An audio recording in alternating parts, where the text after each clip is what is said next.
telefishinka caalamiga ee Somali News hadii maanta aan ka hadlo ama aan fikir ka dhiibto golaha deegaanka degmada Burco sidaan la wada soconaba 7 sanadood muddo ku dhow ay wax fadhiyaan kuraasta golaha deegaanka degmada Burco wax la taaban karo oo macquul ah oo maanta weyn oo culus oo muhiim oo lagu xasuusan karaa ma jiraan baan ugu qabaan marka muddada 7 sanadood ee meesha fadhiyeen wax la taaban karo oo lagu xasuusan karo haba yaraatee ma jirto oo anigu aan qaba Burco waa caasimadda labaad ee Jamhuuriyadda Soomaaliland 10 jeer ay ku soo laablaabmi kartaa degmada Berbera maantana horumarka Berbera ka socda iyo Burco ka socda intii soo jirto wad dareemisa waa run wax qabadadu adigu wax miisaalo nimankaas qabtaan ma hayno laakiin waxa jira jidad badankooda sidaan sheegay contribution lagu dhisay waxa kale oo jira jidad ayadana ay dawladda hoose gacanta ku qabato ay dhistay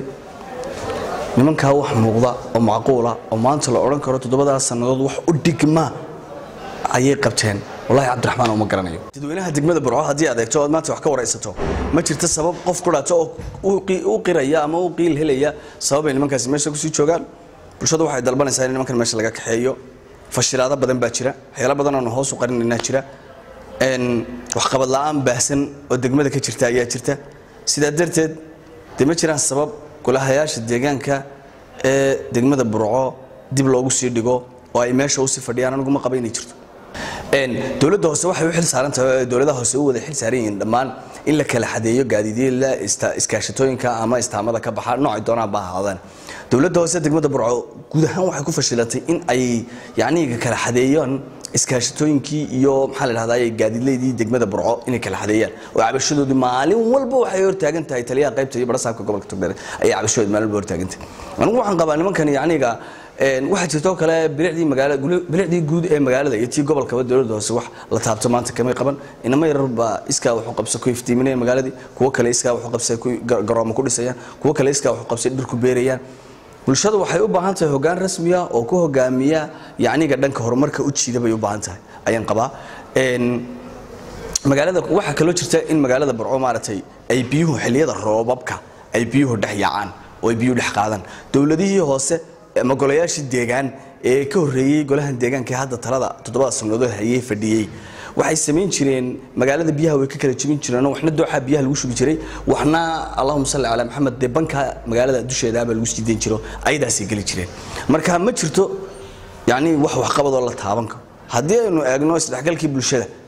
dawladda hoose dhalinyarada kama shaqeyso isdhexgalkooda kama shaqeyso dhiirigelinta yaaniga dhalinyarada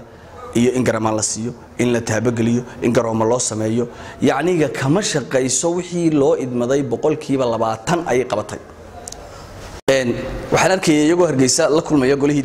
baarlamaanka Jamhuuriyadda Soomaaliland oo gudoomiyihii golaha iyo guddi aynka la kulmaya waxay kala hadlayeen yaani arin taan xaq u leenahay hadaan nahay dadka reer Burco arin ay ahayd inay hore uga hadlaan oo ay ka gaabiyeen oo 7 sanadood meesha fadhiyeen baan mar quraata soo hadal qaadin way sheegeen waxay leeyahay 4 jeer horan ku hadal laakiin anu meel ay kaga hadleen ma aanan aqoonin ma aanan ogeyn ma aanan arag laakiin xaq baan u leenahay arinta hadaan nahay dadka reer Burco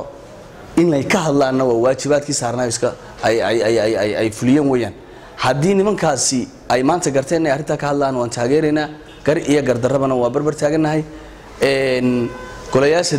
deegaanada ee gobolada bari ee sida degmada Ceerigaabo ama degmada Laascaanood oo kalena waxa loo baahan yahay inay sida golaha deegaanku ay wax hadleen ayaguna ay uga hadlaan oo arintan ay noqoto arin aynu simanay ma aqbalayno in magaalada Hargeysa 5% xasuulta dawladda dhexe ka timaado dakhliga inay qaadato 10% gabiil qaato 5% ka ay dawladaha hoose ee gobolada